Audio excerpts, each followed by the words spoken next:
మారాయణ కిందికి కూడా ఏ సార్ ఇదేంది నా కథ ఏం బాగా నేర్చుకున్నాను ఈ బత్తాలు ఎక్కడి నుంచి వచ్చినాయి అట్లా నువ్వు నాకు ఇడిచిపెట్టేదాకా మొత్తం కంటిన్యూ చేసేస్తాను అంటే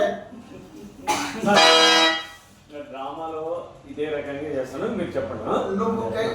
నువ్వు సీన్ లో పర్ఫెక్ట్ గా చేస్తాను దాని దీన్ని ఏమిట్లోనూ ఏంది పేరు పెట్టేది లేదు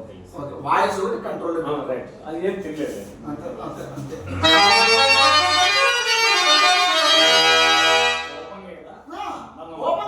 కోపమే శాంతం అనేది లేదు నీకు ఓకే కర్ణుడు అతడు పాపమే కట్టినో పుణ్యమే కట్టినో ప్రకృతం విచారం కాదు ప్రకృతం అది విచారం కాదు ప్రకృతం మనకు అది విచారం కాదు అధిక ప్రసంగం గావించడుకు ప్రాజ్ఞులు దూతవు దూతపై వచ్చిన వాడు నీ వ్యక్తాంశం ఏదో చెప్పుకొని పొమ్ము ఓ కుంభ సమూహ అదే ఓ కుంభ సమూహ ముదివిచే మధ్య తప్పిన ఈ గాంగేయుడితో పాటు నీకును మతిపోయినదా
ఈ మహారాజు వాక్యములు విని నా మనసు విరుగుననియా ఇట్టి అశ్లీలోతంలో ఆడుకుంటున్నావు చాలు చాలు ఇన్నాళ్ళు మైత్రి గావించింది కానీ ఈ కర్ణుడి మనోనిశ్చయ మాత్రం గుర్తెరింగా లేకపోతే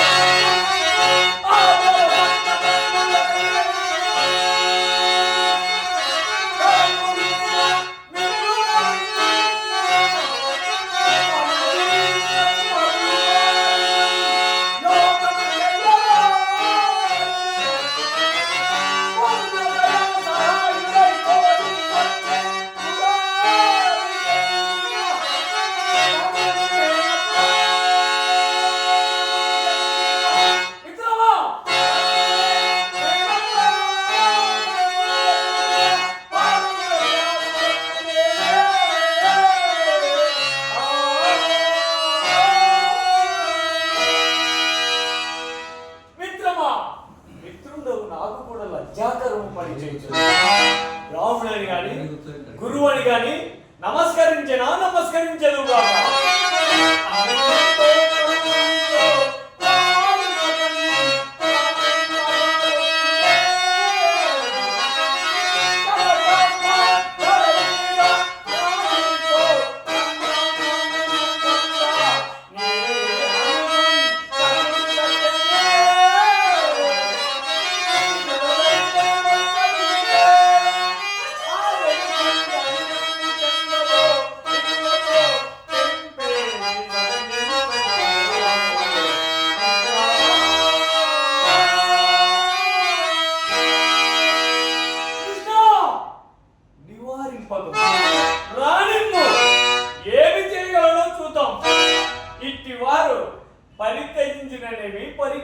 నేనేంటి హస్తినాపురి సార్వభౌమ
ఏం కాదు, బ్రహ్మాండం ఉంది.